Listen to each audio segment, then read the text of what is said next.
میں حکم دیا یا ایھا الذین آمنوا ادخلوا فی السلم کافہ، اے ایمان والو اسلام میں مکمل داخل ہو جاؤ۔ یہ آیت میں تقریباً ہر بیان میں پڑھتا ہوں، کیونکہ مسلمان کے ساتھ مسئلہ یہ ہے کہ وہ اسلام میں ہے لیکن اسلام میں مکمل نہیں ہے۔ مکمل یا تو نماز میں سستی کرے گا، زکوٰۃ میں، صدقات و خیرات میں سستی کرے گا، یا صلہ رحمی میں، رشتہ داری جوڑنے میں سستی، یا مالی لین دین میں گڑبڑ، اور کچھ نہیں تو ویسے ہی سست ہوگا، ویسے ہی سست۔ دنیا میں سستی میں جو نمبر 1 ممالک ہیں وہ سارے ٹاپ کے اسلامی کنٹریز ہیں۔ جتنے اسلامی کنٹریز ہیں ان کے گورنمنٹ کے اداروں میں اگر آپ کا کوئی کام پھنس جائے حکومتی ادارے میں تو آپ کو اندازہ ہو جائے گا کہ کس قدر سستی ہے۔ تو یہ سستی بھی تو ایک بہت بڑا جرم ہے، بہت بڑا گناہ ہے۔ ہر کام میں سستی، ہر کام میں سستی۔ اللہ تعالیٰ کا قانون ہے کہ فطرت سے جب کوئی بغاوت کرتا ہے، نیچر سے جب کوئی لڑتا ہے تو اس کو سزا لازمی ملتی ہے۔ اگر اللہ کے حکم کی کوئی نافرمانی ہو جائے اور آپ کو ندامت ہو کہ میں نے غلط کیا، اب میں اللہ کے سامنے توبہ استغفار کرتا ہوں، گڑ گڑاتا ہوں، معافی مانگتا ہوں، اللہ معاف کر دیتا ہے۔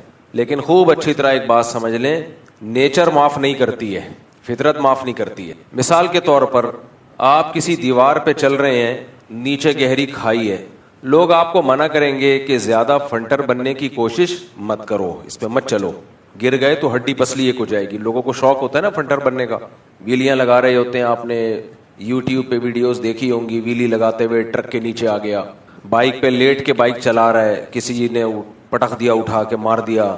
فارغ آدمی جو ہوتا ہے نا، فارغ، اس کے یہی کام ہوتے ہیں۔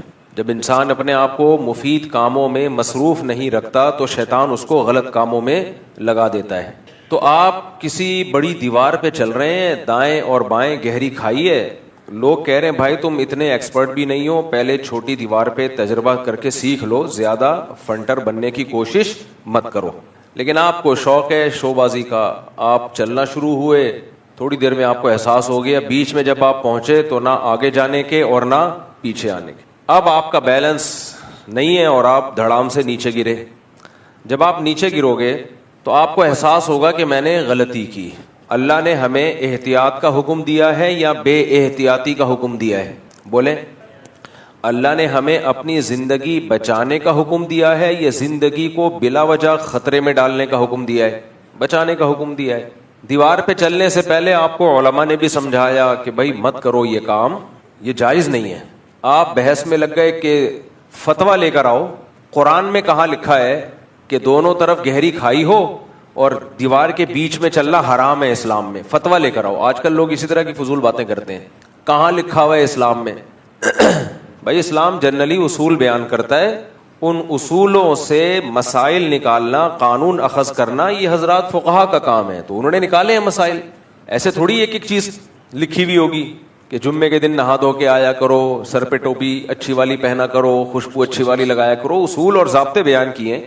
تو اللہ نے قرآن میں کہہ دیا اپنے آپ کو لا تلقوا بایدیکم الی التہلکہ، اپنے آپ کو خود ہلاکت میں مت ڈالو۔ مطلب یہی ہے کہ بے احتیاطی والے کام مت کرو۔ شد عقالہ وتوکل علی اللہ، اونٹ کے پاؤں کو رسی سے باندھ لو، اس کے بعد اللہ پہ توکل کرو۔ اب چوری نہیں ہوگا۔ اونٹ کو آپ نے رسی سے باندھا نہیں، ایسے ہی چھوڑ دیا اور آپ نے اللہ پہ توکل کیا کہ اللہ بچانے والا ہے۔ پھر جب وہ چوری ہو گیا تو آپ کہو گے کہ میں نے تو اللہ پہ اعتماد کیا تھا، اللہ بچانے والا ہے، لیکن یہاں تو اللہ نے نہیں بچایا۔ لوگ عمرہ کرنے جاتے ہیں، حج کرنے جاتے ہیں، جیبیں کٹ جاتی ہیں۔ آج کل تو کم ہو رہا ہے، پہلے بہت کٹا کرتی تھیں۔ ایک دیہاتی آدمی کی جیب کٹ گئی، وہ کہنے لگا کہ اے اللہ، ہم نے تو سنا ہے کہ جو تیرے گھر میں آئے وہ تیرا مہمان ہوتا ہے، تو مہمان کی جیب کٹنے سے بچا نہیں سکتا تھا؟ ہم تیرے گھر میں آئے ہیں، کم از کم اتنا تو خیال ہو جاتا نا کہ ہماری تو کم از کم جیب نہ کٹتی۔ تو اب وہ دیوار پہ چل رہا ہے، علماء نے بھی منع کیا ناجائز ہے، دونوں طرف گہری کھائی ہے، کیوں اپنے آپ کو مصیبت میں ڈال رہے ہو تھوڑی سی شہرت کی خاطر؟ لیکن سمجھ میں بات نہیں آئی، آپ کا پاؤں پھسلا اور اب آپ گرنے لگے۔ جب آپ گرنے لگے آپ کو فوراً احساس ہو گیا کہ اے اللہ مجھ سے غلطی ہوئی ہے، میں نے جرم کیا اپنی جان پہ، اور نیچے پہنچنے سے پہلے آپ نے پکی سچی توبہ کر لی۔ نیچے پہنچنے سے پہلے بلکہ پاؤں پھسلا اور آپ کے زبان مبارک سے نکلا استغفر اللہ ربی من کل ذنب واتوب الیہ، اے اللہ آج تک میں نے جتنے گناہ کیے، صغیرہ ہو کبیرہ ہو، علانیتاً ہو سرن ہو، حقوق و لباس سے اس کا تعلق ہو یا تیرے حقوق سے اس کا تعلق ہو، جتنے گناہ اے اللہ جس کے پیسے کھائے ہوئے پکا ارادہ کرتا ہوں اس کے پیسے بھی لوٹاؤں گا، اور یہ بھی وہ بھی، حج نہیں کیا وہ بھی معاف کر دے، صرف یہ والے گناہ سے توبہ نہیں کی، اس کے علاوہ بھی جتنے سے سب سے دل سے توبہ کی، اے اللہ آئندہ سے انسان کا بچہ بن کے زندگی گزاروں گا۔ بس آپ کا کیا خیال ہے، اللہ معاف کر دے گا؟ نہیں، رفیع بھائی کہہ رہے ہیں نہیں کرے گا، کر دے گا معاف، اللہ معاف نہیں، گناہ معاف ہو جائے گا۔ ہاں ہاں، نہیں مال کھانے کا تو معاف نہیں ہوگا، وہ تو وراثت میں سے دینا پڑے گا۔ یہ جو اس نے بے احتیاطی کی ہے نا، اس کو احساس ہو گیا اور اس نے دل سے پکی اور سچی توبہ کر لی۔ جہاں حقوق لی بات ہے وہ تو بہرحال دینے پڑیں گے، وہ تو پھر اگر مر گیا تو اس کی وصیت میں سے نافذ، یعنی اس کی وراثت میں سے، وصیت نہیں، اس کی وراثت میں سے دینا پڑے گا پیسہ۔ لیکن جو اس نے بے احتیاطی کی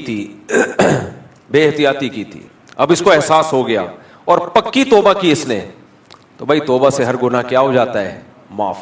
نہیں، وہ تو بالکل آخری وقت تھا نا جب فرشتے دیکھ لیے تھے اس نے، جب تک موت کا غرغرہ نہ آئے، روح نکلنا نہ شروع ہو، برزخ کے احوال نظر نہ آئے، اس وقت تک انسان کی توبہ قبول ہوتی ہے۔ ان اللہ یقبل توبۃ عبدہ ما لم یغرغر، حدیث کے الفاظ ہیں۔ ایک سچویشن وہ ہوتی ہے جس میں انسان موت اور زندگی کے بیچ میں ہوتا ہے، اس میں توبہ قبول نہیں ہوتی۔ دیکھو، ایک آدمی ہے جس کو یقین ہے کہ مجھے تھوڑی دیر کے بعد پھانسی کے پھندے پہ لٹکا دیا جائے گا، 100% موت ہے، 5 منٹ کے بعد مجھے پھندے پہ لٹکا دیا جائے گا۔ یہاں موت کا یقین تو ہے لیکن ابھی مرنا شروع نہیں ہوا ہے، تو ایسی سچویشن میں بھی توبہ قبول ہوتی ہے۔ یہ اہل سنت والجماعت کا اجماعی عقیدہ ہے، قرآن سے حدیثوں سے پتہ چلتا ہے کہ اس سچویشن میں بھی توبہ قبول ہوگی۔ لیکن ایک بات خوب اچھی طرح سمجھے، توبہ قبول ہوتی ہے، استغفار کی تسبیح کو توبہ نہیں کہتے، توبہ الگ چیز ہے۔ ایک ہوتا ہے ایکسکیوز کر لینا کسی سے، سوری کر لینا، سوری الگ چیز ہے، توبہ سوری کا نام نہیں ہے، توبہ سوری سے اوپر کی چیز ہے۔ سوری توبہ کا ایک رکن ہے، ایک جزو ہے، مکمل توبہ سوری کو نہیں کہتے۔ سمجھ میں آ رہی ہے بات؟ دیکھو، سجدہ نماز کا ایک رکن ہے، سجدے کے بغیر نماز نہیں ہوتی، لیکن صرف سجدے ہی کو نماز تھوڑی کہا جائے گا۔ آپ نماز پڑھنے آئے ہو، جمعے کی آپ سجدہ کر کے چلے گئے تو نماز کہلائے گی یہ؟ نہیں بھائی، اور سجدے کے بغیر باقی نماز پڑھ لی تو بھی نماز نہیں کہلائے گی۔ تو ہم یہ کہہ سکتے ہیں کہ سجدہ نماز نہیں ہے لیکن نماز کا ایک اہم ترین رکن ہے۔ تو گناہ پہ اللہ سے سوری کرنا یہ توبہ کا ایک رکن ہے۔ سوری کو ہم استغفار کہہ سکتے ہیں کہ اللہ سے معافی مانگ رہا ہے، استغفر اللہ ربی من کل ذنب واتوب الیہ، اے اللہ جو گناہ مجھ سے ہوا میں تجھ سے اس پہ معافی مانگتا ہوں۔ اسی کو تو سوری کہتے ہیں نا، ایکسکیوز کر لیا اللہ سے۔ یہ توبہ نہیں ہے، خوب سمجھ لو، توبہ کا ایک رکن ہے، ایک پارٹ ہے توبہ کا، باقی 2 پارٹ ابھی باقی ہیں۔ 3 پارٹ کمپلیٹ ہوں گے، جیسے نماز میں قیام، سجدہ، رکوع، تلاوت، یہ سب پارٹس کمپلیٹ ہوں گے تو وہ عمل آپ کا نماز کہلائے گا۔ ایسے ہی توبہ کے 3 پارٹ ہیں۔ سب سے پہلا پارٹ یہ ہے کہ آپ اس وقت اس گناہ کو چھوڑ دیں، اس وقت اس گناہ کو چھوڑ دیں، پریکٹیکلی چھوڑ دیں آپ اس کو۔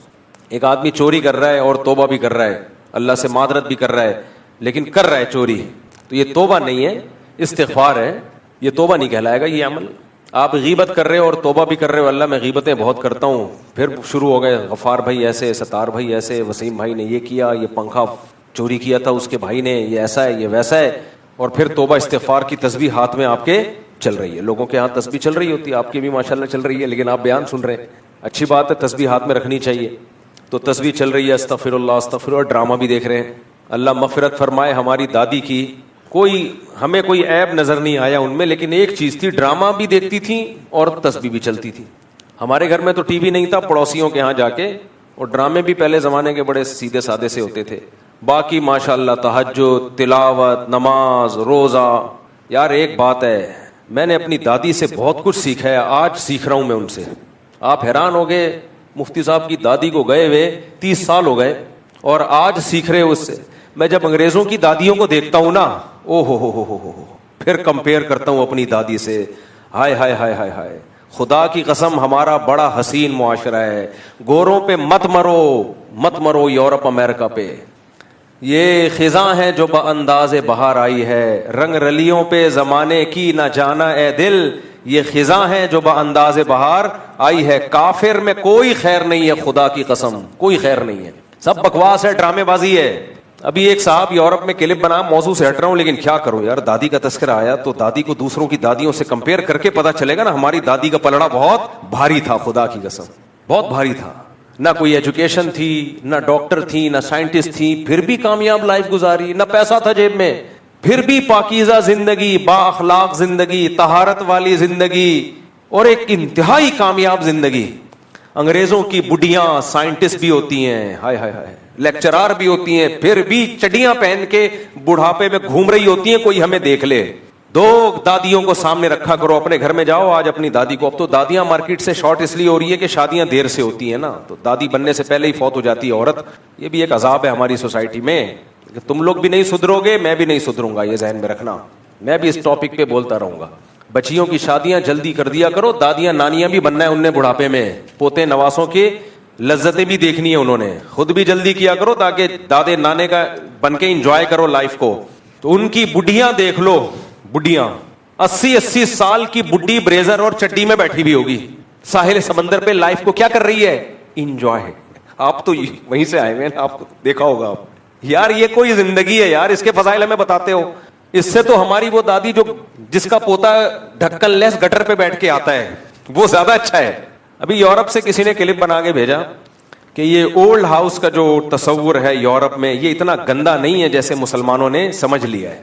آج کل نا کچھ لوگ وہاں جب جاتے ہیں تو ایک پہلو ان کے سامنے ہوتا ہے اس سوسائٹی کا, ایک پہلو, سڑکیں صاف, لوڈ شیڈنگ نہیں ہے, علاج کی سہولت ہے. یہ اس سوسائٹی کی خوبی نہیں ہے بھائی, یہ ایک سسٹم کی خوبی ہے. یہ حکومت اور پیسہ ہے, جب پیسہ ہوتا ہے تو سب کچھ کیا ہوتا ہے, سیٹ ہو جاتا ہے. شاعر نے شعر کہا ہے نا, خدا جب حسن دیتا ہے نزاکت آ ہی جاتی ہے, قدم گن گن کے رکھتے ہیں کمر بل کھا ہی جاتی ہے. جب جیب میں پیسہ ہوتا ہے نا تو چہرے پہ ایک رونق سی ہوتی ہے. تو جن قوموں کی جیب میں پیسہ ہے تو ان کے چہروں پہ بھی رونقیں ہیں, ظاہر ہے ڈیولپمنٹ ہے ٹھیک ٹھاک, اور وہ پیسہ بھی ہمارا ہی ہے بھائی, ہمارا ہی ہے. یہ ہندوستان سے سارا جو کھرید کے لے گئے تھے یہ لوگ. عالمگیر بادشاہ رحمت اللہ علیہ کے دور میں حکومت کے جو ایسٹس تھے نا, ایک دفعہ ان کو شمار کرنے لگے ہندوستان کی دولت, جس میں برما بھی تھا, بنگلہ دیش بھی تھا, پاکستان بھی تھا, ہندوستان بھی تھا. تو عالمگیر رحمت اللہ علیہ نے یہ کام لگایا کہ حکومت کے پاس ایسٹس کتنے ہیں, سونے کے ایسٹس, خزانے, اشرفیاں. آپ کو پتا ہے جب سرکاری سطح پہ اکاؤنٹنگ کا کام ہوتا ہے تو وہ بہت بڑے پیمانے پر ہوتا ہے. جب اکاؤنٹنگ شروع کی گئی ہے تو حکومت عاجز آ گئی تھی, اتنی دولت تھی. یہ کام روکنا پڑا. جو اشرفیاں تھی نا, سونے کے سکے, وہ کاؤنٹ نہیں کر پائے تھے. یہ سارا مال کہاں گیا ہے, یورپ گیا ہے, تجارت سے نہیں, غاصبانہ قبضہ کر کے. اور یہ ہمیں کہتے ہیں اسلام تلوار سے پھیلا ہے. بھائی صاحب تمہارے جو بلڈنگیں بنی ہے نا یہ بموں سے بنی ہیں, ہمارا خون چوسا ہے جس سے یہ سب کچھ تم نے ڈیولپمنٹ کا کام کیا ہے سارا. سمجھتے نہیں ہے بات کو, جب نہیں پڑے گا رات کو تو نہیں سمجھے گا بات کو. تو ہمارے جو دیسی لبرل ہے نا یہ بہت خطرناک ہوتا ہے. اچھا, انگریز کو آپ اپنی سوسائٹی کی خوبی دکھاؤ, فوراً مان جائے گا, فوراً یقین کر لے گا, یار بڑا زبردست تمہارا ایک سسٹم ہے. ہمارے استاذ یو کے گئے, ایک انگریز کے گھر گئے تو دیکھا, میرے جو پیر و مرشد ہے نا ان کا لندن کا سفر ہو چکا ہے. ایک انگریز کے گھر میں گئے تو انگریز اکیلا تھا اور گھر میں 4 بڑے بڑے کتے. 4, ہماری 4 بیویوں پہ اعتراض ہوتا ہے ان لوگوں کو, اور آپ کے 4 کتوں پہ ہم اعتراض نہ کریں. یار کیا بات کر رہے ہو یار, ہم پہ یہ طنز کرتے ہیں. یہ مولویوں کو دیکھو, 4 بیویاں, 4 بیویاں, شادیاں, بچے. تم 4 کتے لے کے گھوم رہے ہو. یار یہ انسانیت ہے, یہ کتا پن ہے, یہ تو کتا پن ہے. تو وہ کہتے ہیں میں جب اس گورے کے گھر میں گیا تو ٹوٹل کتنے کتے تھے, اور انتہائی بدبو. کتوں کی جو لید ہے نا وہ بہت بدبودار ہوتی ہے. خیر کہتے ہیں میں نے گپ شپ لگانا شروع کی. ہیلو ہاؤ یو جانسن نینسل واو ہاؤ یو ڈوئنگ, جو بھی ٹش فش اسٹائل ان کا. ہم لوگ تو وہ اسٹائل بنا بھی, دیسی لوگ ہیں نا, غریب لوگ ہیں. ہمارا تو یہ ہوگا وسیم بھائی کیا کر رہے ہو, ستار بھائی, جمشید تم پھر بغیر نہائے آ گئے, ٹھیک ہے نا. ہمارا تو یہ اسٹائل ہوگا. ان کا اسٹائل بھی کیا ہے, چینج. خیر کہتے ہیں گورے سے میری گپ شپ شروع ہوئی, یہ بات ہے 92-93 کی. تو کہتے ہیں گورے سے میری گپ شپ شروع ہوئی, تو پھر گورے نے خود اسلام کی تعریف کی. کہتے ہیں یہاں جو لندن میں جو مسلمان فیملیاں رہتی ہیں, مجھے ان کی ایک چیز بہت پسند ہے.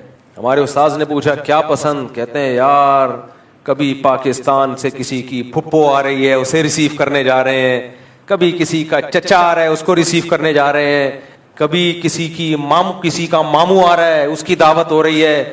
ہم لوگ کے ہاں نہ چچا رہا نہ پھپھو رہی, نہ حالانکہ پھپھو بہت فسادی ہوتی ہے, اس کے باوجود کیا ہوتی ہے, محبت ہوتی ہے پھپھو سے. جتنے گھروں میں لڑائیاں ہو رہی ہیں اس میں ہاتھ کس کا ہوتا ہے؟ پھپھو کا ہوتا ہے. آپ کو نہیں, پھپھو تو بڑا پیارا رشتہ ہے, آپ کے لیے پیارا رشتہ ہے, آپ کی اماں کے لیے اس سے خطرناک رشتہ اس کائنات میں پیدا ہوا نہیں ہے. آپ کی اماں اور آپ کی پھپھو ایسے ہیں جیسے فلسطینی اور اسرائیلی, یہ ایسے ہیں. خیر تو اس نے کہا اتنا تم لوگوں کا ایک نظام ہے, محبتیں. آج میڈیکل سائنس اور جو سائیکولوجسٹ ہیں وہ اس بات کا اعتراف کرتے ہیں کہ انسان کو سب سے زیادہ سکون کے لیے جو سب سے زیادہ جس چیز کی ضرورت ہے وہ ہے ریلیشن. وہ کیا ہے؟ اب وہ آرٹیفیشل ریلیشن, مصنوعی ریلیشن پہ زور دیتے ہیں. ان کے جو ماہر نفسیات ہیں نا انگریزوں کے, وہ بھی کہتے ہیں آپ کی مینٹلی ہیلتھ کے لیے, سکون کے لیے دولت سے زیادہ ویلیو کس چیز کی ہے؟ ریلیشن کی. کیونکہ انسان انڈیویجول لائف نہیں گزار سکتا. تو اب ان کے جب ریلیشن مارکیٹ سے شارٹ ہو گئے تو اب وہ آرٹیفیشل ریلیشن کیسے ہے؟ بلڈ ریلیشن نہیں ہے, آپ خود سے ریلیشن بنا رہے ہو. وہ کہتے ہیں بھائی صدقہ خیرات کیا کرو تاکہ غریبوں سے آپ کا تعلق اچھا ہو. جمشید کو کبھی اپنے پیسوں پہ بھی چائے پلا دیا کرو تاکہ جمشید تمہارے ساتھ کلوز ہو جائے, کیونکہ وہاں رواج نہیں ہے اپنے خرچے پہ کسی کو چائے پلانے کا. تو کوئی جو نیڈی پیپل ہیں آپ جا کے ان کا تھوڑا سا مدد کر لیا کریں, اس سے ریلیشن کیا ہوگا آپ کا؟ مضبوط. او بھائی صاحب, سب سے پہلا ریلیشن ماں اور باپ کا ہوتا ہے. سمجھتے ہو یہ کس کا بنایا ہوا ہے؟ اماں ابا کے بغیر خوشیاں نہیں ہیں. تبھی تو باپ ماں کے مرنے پر کیسا روتے ہیں, ایسا لگتا ہے گھر اجڑ گیا. ہم تو دادی کے مرنے پر اتنا روئے تھے, گھر اجڑ گیا بھائی, ریلیشن ختم. کیونکہ دادیوں کا پوتوں سے کیا ہوتا ہے؟ ریلیشن. بھائی بہنوں کا رشتہ. یہ تو اس پہ تو میں بہت دفعہ بولتا رہتا ہوں, میں زیادہ ڈیپ میں نہیں جاؤں گا. تو میں یہ عرض کر رہا تھا ہمارے جو دیسی لبرل ہے نا, دیسی لبرل, یہ بڑے ڈینجر. انگریز کو آپ سمجھائیں سمجھ جائے گا فوراً, کیونکہ وہ سفید کاغذ کی طرح ہے. اس کو آپ اسلام کی بیوٹی سمجھائیں 2 منٹ میں سمجھ میں آئے گی. ہمارا جو دیسی لبرل ہے نا, جب یہ جاتا ہے وہاں تو جو اس کی آنکھیں کھلتی ہے نا, وہ آبشاریں دیکھ کے اور روڈ اور سڑکیں اور خوبصورتی دیکھ کے, تو وہ سمجھتا ہے سب کچھ یہی ہے. تو وہ اولڈ ہاؤس کے بھی فضائل بیان کرنا شروع کر دیتا ہے. تو ابھی ایک دیسی لبرل ہیں, وہ آج کل بڑے فضائل بتا رہے ہیں کہ اولڈ ہاؤس کا وہ کانسیپٹ ہماری سوسائٹی میں نہیں ہے جو مسلمان بتاتے ہیں یہاں اسکالرز.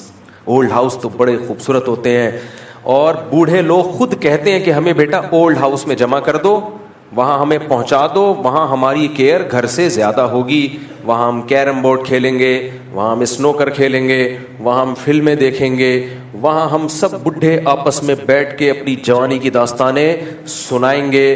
ایک بڈھا بڈھی بیٹھے ہوئے تھے, کھانا منگوایا انہوں نے, کھانا منگوایا تو پہلے بوڑھے نے کھایا, جب ختم کر لیا تو پھر آرڈر دیا گیا بڑھیا کے لیے منگوایا. تو ویٹر نے پوچھا کہ تم دونوں نے ایک ہی ٹائم پہ کیوں نہیں منگوایا؟ تو انہوں نے کہا 32 فارغ نہیں تھی, پہلے میں نے 32 لگا کے کھانا کھایا ہے, اب میں کھا چکا ہوں تو یہ 32 کون یوز کرے گا؟ یہ دادی یوز کرے گی. تو اس لیے تو یہ ساری سہولتیں کہاں میسر ہوتی ہیں؟ سارے بوڑھے ایک جگہ اکٹھے ہو جاتے ہیں. تو کتنا اچھا اولڈ ہاؤس.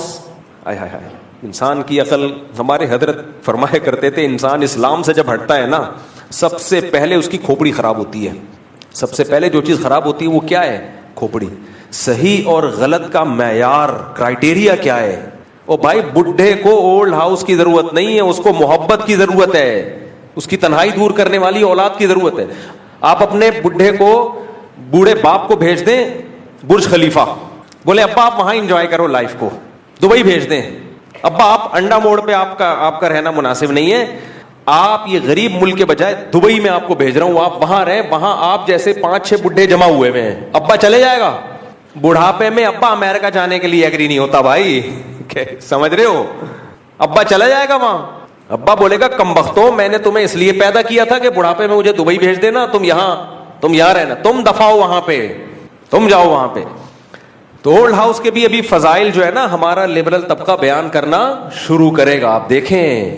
اور یہ جو ایک پہلو دکھایا کہ اولڈ ہاؤس میں اتنی کیئر ہو رہی ہے اتنا, یہ بھی ایسا نہیں ہے, یہ بھی پرائیویٹ اولڈ ہاؤس ہیں جو ابا نے اپنے خرچے پہ ہائر کیے ہوئے ہیں, ورنہ جو حال وہاں اولڈ ہاؤس کا ہے وہ بھی اللہ کی پناہ ہے. بڈھے کو کوئی کسی اور کے بڈھے کو کیوں رکھے گا بھائی؟ ڈیوٹی سمجھ کے کسی کی خدمت کرنا اور محبت کی بیس پہ کرنے میں زمین اور آسمان کا فرق ہے. ڈیوٹی سمجھ کے خدمت ایئر ہوسٹس کرتی ہے, ٹائم دیکھ رہی ہوتی ہے کب فلائٹ زمین پہ اترے گی اور میری ڈیوٹی ختم ہوگی اور پھر پیسے لینے پہنچ جائے گی.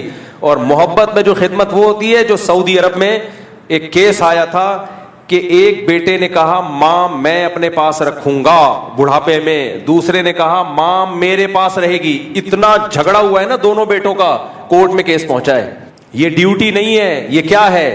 محبت. جس سے انسان کو محبت ہوتی ہے خرچ کرنے میں مزہ آتا ہے اس پہ. وہ کہتے ہیں یہ میری پراپرٹی ہے, میں رکھوں گا بوڑھی ماں اور بوڑھے باپ کو.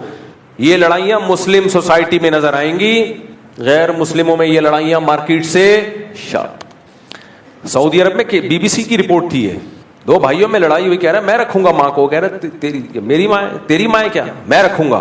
کورٹ میں کیس گیا ہے, پھر عدالت نے 6 مہینے کا کہا ہے کہ 6 مہینے تو رکھے گا, 6 مہینے تیرا باپ رکھے گا, تو رکھے گا. کس سطح پہ لڑے. میں جب میڈیا دیکھتا ہوں نا تو ڈپریشن سے نیند اڑتی ہے کہ علماء کس سطح پہ لوگوں سے جنگ کریں.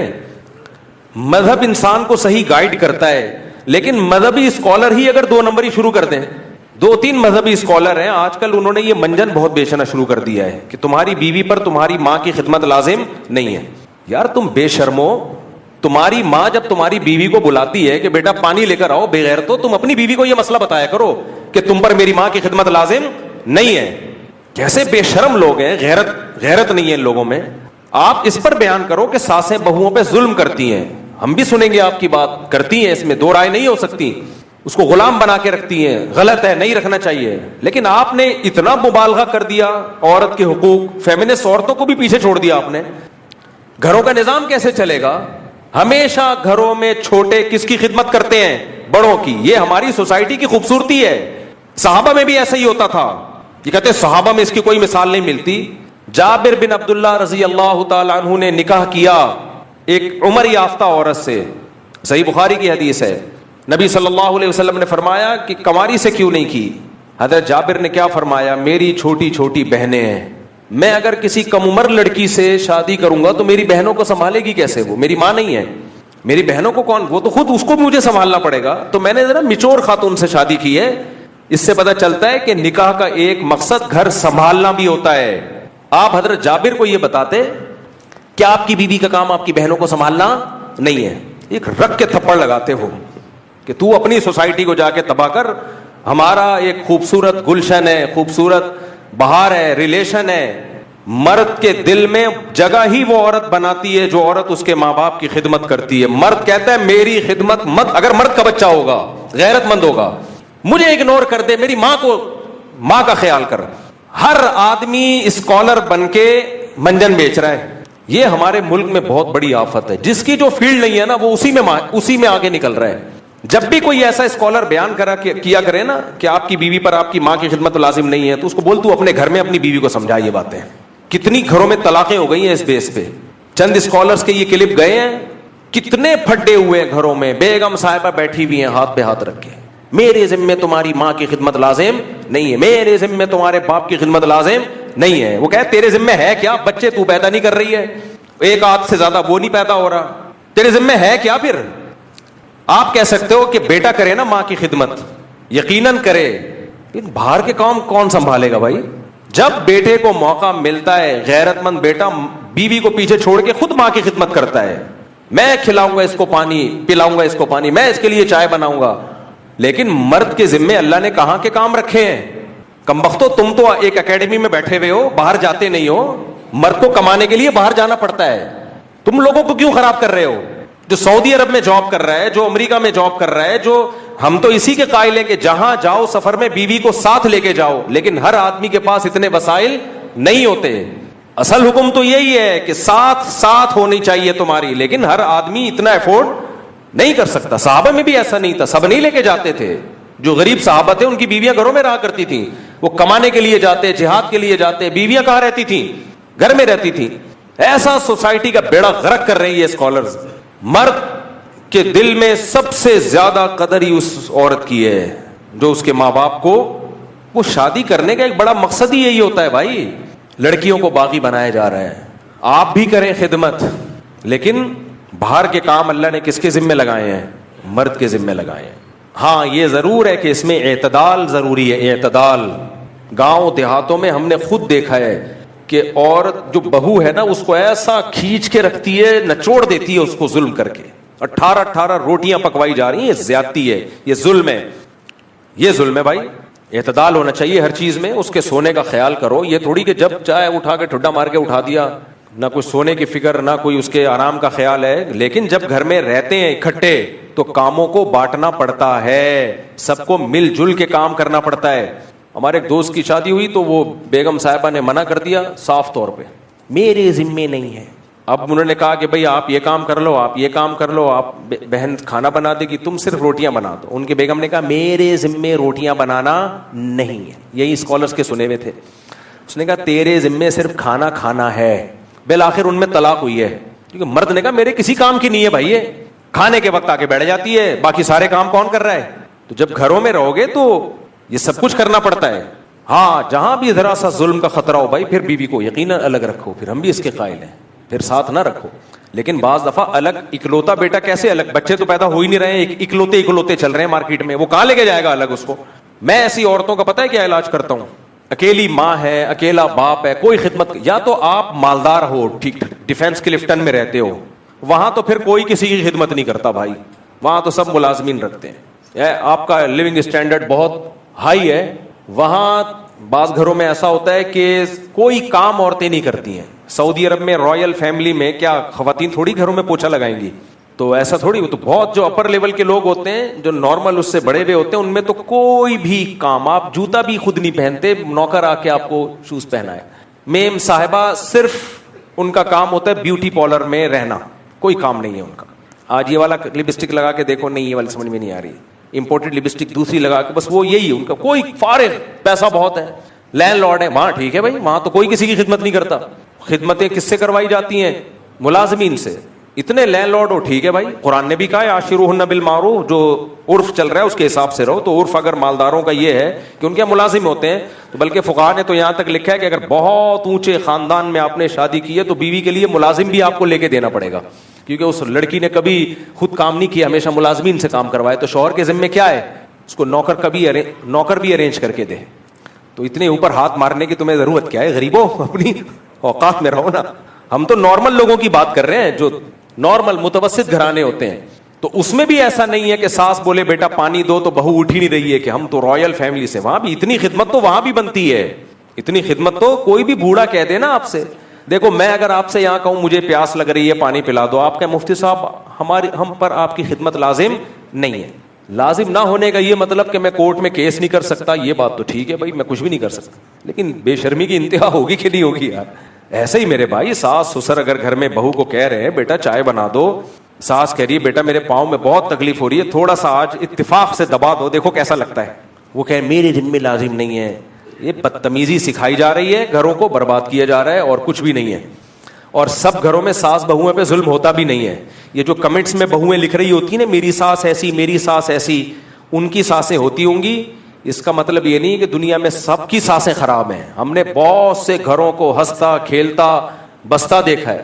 میں خود اپنی مثال دیتا ہوں, میری والدہ کا جو ریلیشن تھا اپنی بہوؤں سے بہت اچھا. ہمارے گھر میں جتنی ہماری بھابیاں وغیرہ تھی سب والدہ کے ساتھ رہنا چاہتے تھے سب لوگ.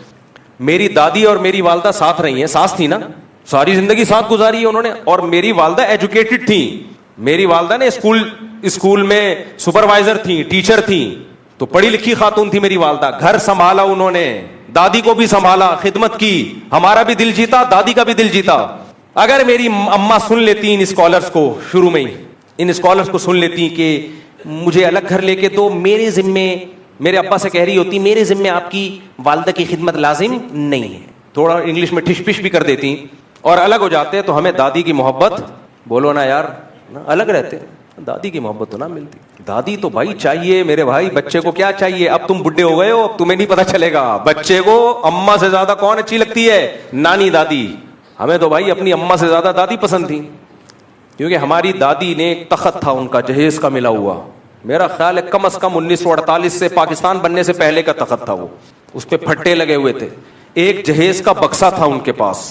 میں نے جب سے ہوش سنبھالا وہ بکسا دیکھتا آیا تھا میں, لوہے کا. ہم کہتے تھے بریف کیس کا زمانہ آ گیا ہے. نا پھر پان کا ایک کھوکھا, وہ پان تان ہوا کرتا تھا, ہندوستانی عورتیں نا پان, اس پہ اتنا سا انہوں نے پان نکالا, کتھا لگایا, چونا لگایا, چھالیاں ڈالی, یوں کر کے سائڈ پہ فکس کیا اور نیت باندھ لی نماز کی. زبردست چیزیں چھپا چھپا کے رکھتی تھی ہم نے پوتوں کے لیے. وہاں چھپا دیا, کچھ کیلا چھپا دیا, کچھ آئس کریم چھپا دی. جس پہ زیادہ دل آ رہا ہے اس کو بلا کے چھپڑ میں اس کو پکڑا دیا. انگریزوں کی دادی کو دیکھو, بریزر پہن کے اور چڈی پہن کے بیٹھی ہوئی ہوگی. یار کچھ انسان کو کچھ اس عمر میں تو کم از کم کچھ اسکارف ہو. پھر میں جب انگریزوں کی بڑھیوں کو دیکھتا ہوں مجھے اپنی نانی بھی یاد آتی ہے, دادی بھی. نانی کا بھی ایسے ہی حساب تھا. میں فوراً دیکھتا ہوں یار ہماری دادیوں کے سروں پہ چادریں ہوتی تھی, ہاتھ میں تسبیح, وضو بار بار وضو کرنا کی وجہ سے چہرے پہ ایک رونق, تلاوت, دعائیں, بات بات پہ دعائیں دیتی تھیں. ایک خرابی تھی ڈرامہ اور تھوڑا پڑوسوں کی غیبتیں ہلکی پھلکی, اللہ معاف فرما. تو وہ بھی جب کوئی غیبت کا ٹائم آتا آواز بہت سلو ہو جایا کرتی تھی. ہم کہتے تھے بھائی آواز تو کمرے سے باہر نہیں جا رہی, لیکن اتنے آرام سے. آپ نے دیکھو پرانے زمانے کی دادیاں جب غیبت کرتی ہیں نا تو آواز کیا کر دیتی ہیں؟ سلو. ان کو احساس ہوتا ہے کہ ہم کوئی الٹا کام کر رہے ہیں, ٹھیک کام نہیں کر رہے ہم. تو اس لیے جب مرا کرو نا اس کلچر پہ تو جا کے ان کے بڈھوں کو دیکھ لیا کرو. کس کو؟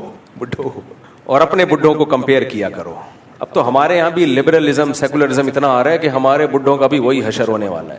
ماں باپ دادا دادی نانا نانی کی خدمت شوق سے کیا کرو, ان کے چماٹے بھی کھاؤ, ان کی ڈانٹے بھی کھاؤ, اس سے بہتر کوئی عبادت نہیں ہے. اللہ نے بہت بڑا حق بنایا بھائی. تو خیر ہم بات کیا کر رہے تھے کہ آج کل اولڈ ہاؤس کے بھی فضائل اب شروع ہو چکے ہیں, اور یہ ہماری سوسائٹی میں بھی اولڈ ہاؤس ہونا ضرور چاہیے, اس کا میں منکر نہیں ہوں, کیونکہ بہت سے لوگوں نے اپنے ماں باپ کو ہماری سوسائٹی میں بھی نظر انداز کرنا شروع کر دیا ہے. تو ان بیچاروں کا ٹھکانہ کم از کم روڈ سے تو بہتر ہی ہے نا اولڈ ہاؤس. اور وہ جو بوڑھے وہاں کہہ دیتے ہیں نا کہ ہمیں بھیج دو اولڈ ہاؤس میں, یہ کمال نہیں ہے. ان کو پتا ہے کہ ہم نے اپنے ابا کو بھیجا تھا, ہماری اولاد کو اب گلٹی فیل کر رہی ہے ہمیں یہاں رکھ کے. ان کو پتا ہے کہ ہماری اولاد کمفرٹ زون میں نہیں ہے, تو اس لیے وہ خود ہی کہہ دیتے ہیں, غیرت مند بوڑھے ہوتے ہیں, ہمیں وہاں بھیج دے بھائی, تو وہاں کیرم بورڈ تو کھیلیں گے. تو کہاں سے کہاں چلے گئے ہم, کیا بات کر رہے تھے, کدھر کو آ گئے میرے بھائی. دیکھو اسلام سے زیادہ خوبصورت دنیا میں کوئی مذہب بولو نہیں ہے. ہم پہ تو اللہ کا خدا کی قسم سب سے بڑا احسان ہے, اللہ نے مسلم پیدا کر دیا. بہت بڑا اللہ نے احسان کر دیا ہم پہ, ہر چیز کا حل بتایا. ہاں میں یہ عرض کر رہا تھا کہ کئی محاذوں پہ ہمیں لڑنا پڑ رہا ہے. جو ایک سیلاب آ رہا ہے طوفان بدتمیزی کا, اس کے مقابلے میں ہم اسلام کو لے کر آتے ہیں, لیکن پھر مذہبی اسکالر اسلام کی جب غلط تشریح کرنا شروع کر دیتے ہیں, ان سے الگ لڑائی شروع ہو جاتی ہے ہماری. بھائی یہ غلط اسلام ہے, صحیح اسلام کیا ہے؟ صحیح اسلام ریلیشن پہ بلیو رکھتا ہے, محبت پہ یقین رکھتا ہے. آپ دیکھو اسلام میں محبت کی کتنی ویلیو ہے, اس سے آپ ایک مسئلے سے اندازہ لگاؤ کتنی ویلیو ہے. جوڑ پر اسلام کتنا یقین رکھتا ہے. مسئلہ یہ ہے کہ اگر میاں بیوی دونوں کافر تھے, دونوں کی شادی ہو گئی, تو اسلام اس شادی کو ایکسپٹ کر لیتا ہے. کیا خیال ہے بھائی, کرتا ہے کہ نہیں کرتا؟ بھائی ہندو کی شادی ہندو لڑکی سے ہوئی اور آگ کے گرد 7 چکر لگائے, پنڈت جی نے پڑھ کے اس کا نکاح پڑھا دیا. میں جب انڈیا گیا تو سب سے پہلے میں پنڈت جی سے ملوں گا, یہ آپ پڑھتے کیا ہو؟ ہم تو پڑھتے ہیں یا ایھا الناس اتقوا ربکم, اے لوگوں اللہ سے ڈرو, اور اس نے تمہیں ایک جان آدم اور حوا سے پیدا کیا. ہم تو یہ پڑھتے ہیں, سمجھ میں آ رہا ہے. وہ پتہ نہیں کیا پڑھ رہے, تو مجھے ایسا لگتا ہے وہ کہہ رہے تھے بھاگ جا, انسان کا بچہ بن گیا, ابھی گھوڑے پہ بیٹھ کے بھاگ جا, دفعہ ہو جائے یہاں سے. شاید یہ سمجھا رہے ہوتے ہیں اس کو, کسی کی سمجھ میں نہیں آتا. تو پنڈت جی سے میں ترجمہ پوچھوں گا, یہ آپ پڑھتے کیا ہو؟ کوئی اچھے کلمات ہی ہوں گے, اچھا مطلب ہی ہوگا کہ یہ ایک اچھا کام کر رہے ہو, پہلی دفعہ زندگی میں کوئی ڈھنگ کا تم نے کام کیا ہے. یا اس کو ڈانٹ رہے ہوتے ہوں گے, انسان کے بچے تم نے پہلے کیوں نہیں یہ کام کیا, بڑھاپے میں کیوں یہ کام, ہو سکتا ہے یہ ڈانٹ رہے ہو اس کو. کبھی انڈیا جانا ہوا تو میں پنڈت جی سے پوچھوں گا ترجمہ کر کے بتاؤ یار. اب ہندو کی شادی ہوئی ہندو لڑکی سے, آگ کے گرد 7 چکر لگائے اور ان کا نکاح ہو گیا, تو اسلام اس نکاح کو ایکسپٹ کر لیتا ہے, حالانکہ ان کے مذہب کے مطابق پڑھایا گیا. ایکسپٹ کرنے کا مطلب کیا؟ بچے ہو گئے, اسلام اس کو حلال بچہ کہے گا, سمجھ رہے, ثابت النسب کہے گا, ناجائز اولاد نہیں کہے گا اور اس کے باپ کو باپ مانے گا. اگر وہ دونوں اسلام لے آتے ہیں تو ان کو دوبارہ نکاح پڑھنے کی بھی ضرورت نہیں ہے, بس وہی پرانا نکاح ان کا اسلام ایکسپٹ کر لیتا ہے. مسئلہ یہاں کھڑا ہوتا ہے کہ دونوں مسلمان نہیں ہوئے, دونوں میں سے ایک نے اسلام قبول کر لیا. ہندو لڑکی ہے, ہندو لڑکا ہے, دونوں میں سے ایک نے اسلام قبول کر لیا. اب کیا ہوگا؟ ظاہر ہے اب ان کا نکاح نہیں چل سکتا, کیونکہ ہندو اور مسلم کا نکاح نہیں ہو سکتا. اب بعض فقہا کہتے ہیں کہ چونکہ نہیں ہو سکتا لہذا جیسے ہی ایک نے اسلام قبول کیا فوراً ان کے درمیان نکاح ختم. شوہر نے اسلام قبول کیا, بیوی آزاد ہے, عدت کے بعد جہاں چاہے نکاح کرے. عدت ان کا وہ جو بھی ہے ان کے مذہب کے مطابق عدت ہے نہیں ہے. عورت نے اسلام قبول کیا, مرد جہاں چاہے, ہندو مرد ہے وہ جہاں چاہے, یعنی عورت جہاں چاہے نکاح کر لے عدت کے بعد. یہ بعض حضرات کی رائے, لیکن امام حنیفہ رحمہ اللہ کی رائے کیا ہے؟ احادیث دونوں طرف ہمیں ملتی ہیں. امام حنیفہ نے ترجیح اس بات کو دی ہے کہ اگر ایک نے اسلام قبول کر لیا اور ہم یہ کہہ دیں کہ نکاح ٹوٹ گیا ہے تو اس کا مطلب اسلام لانے کی وجہ سے ریلیشن ٹوٹا ہے, جبکہ اسلام ریلیشن جوڑتا ہے, توڑتا بولو نہیں ہے. یعنی اس کا تو مطلب یہ ہوگا کہ اسلام لانے سے نکاح ٹوٹ رہا ہے, بھائی یہ تو ریلیشن ختم ہو رہا ہے. اب دونوں کو چلنے بھی نہیں دے سکتے کیونکہ مسلم اور غیر مسلم جمع نہیں ہو سکتے. تو وہ کہتے ہیں کہ اگر شوہر اسلام لایا ہے تو شوہر کورٹ میں کیس کرے گا کہ میں اسلام لایا ہوں, کورٹ میری بیوی کو کہے کہ تم بھی اسلام لے کر آؤ تاکہ تمہارا نکاح برقرار رکھا جائے. بیوی پہ اسلام پیش کیا جائے گا, بیوی اسلام لے آئے, ٹھیک ہے, کوئی تجدید نکاح کی ضرورت نہیں ہے, پرانا والا نکاح باقی ہے. لیکن بیوی نے اسلام قبول کرنے سے انکار کر دیا تو کورٹ اس نکاح کو اس بیس پہ ختم کرے گی کہ اسلام کو ٹھکرا دیا ہے. اسلام کو ٹھکرانا رشتہ توڑنے کا سبب بن سکتا ہے, اسلام لانا رشتہ توڑنے کا سبب نہیں بن سکتا. کھوپڑی شریف میں سمجھ میں بات آ رہی ہے؟ لوگ مجھے کہتے ہیں کہ یار آپ کھوپڑی کھوپڑی کہتے تو اتنے پڑھے لکھے لوگ بیٹھے ہوئے ہوتے ہیں, وہ مائنڈ کرتے ہیں. تو اس لیے میں شریف اسی وجہ سے تو لگاتا ہوں کھوپڑی کے ساتھ کہ جس نے مائنڈ کیا ہے شریف لگنے سے اس کا مائنڈ ٹھیک ہو جائے, کمفرٹ زون میں آ جائے.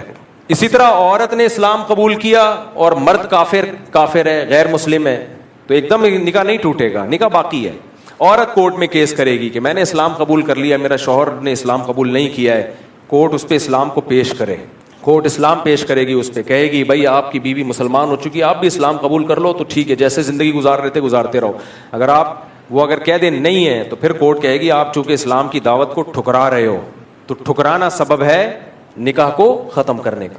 تو جو مذہب میرے بھائی اتنا رشتے جوڑنے پر بلیو رکھتا ہو وہ ایسی باتیں کہے گا کہ بہو ساس پانی منگوا رہی ہے, بہو کہ میرے ذمہ تمہاری خدمت لازم نہیں ہے, سسر کہہ رہا ہے بیٹا تھوڑا سا چائے بنا دو آج سر میں درد ہو رہا ہے, انکل میرے ذمہ آپ کی خدمت لازم نہیں ہے. پھر یہ لوگ آگے بڑھ کے کہتے ہیں بیوی کے ذمہ شوہر کی خدمت بھی لازم نہیں ہے. یہاں اور آگے جاتے ہیں, ایک پروفیسر صاحب ہیں انہوں نے تو حد ہی کر دی کہ بیوی کے ذمہ شوہر کی خدمت بھی لازم نہیں. اب شوہر گھر میں آیا, بیگم آج تم پراٹھا بنا دو, میرے ذمہ آپ کی خدمت لازم نہیں.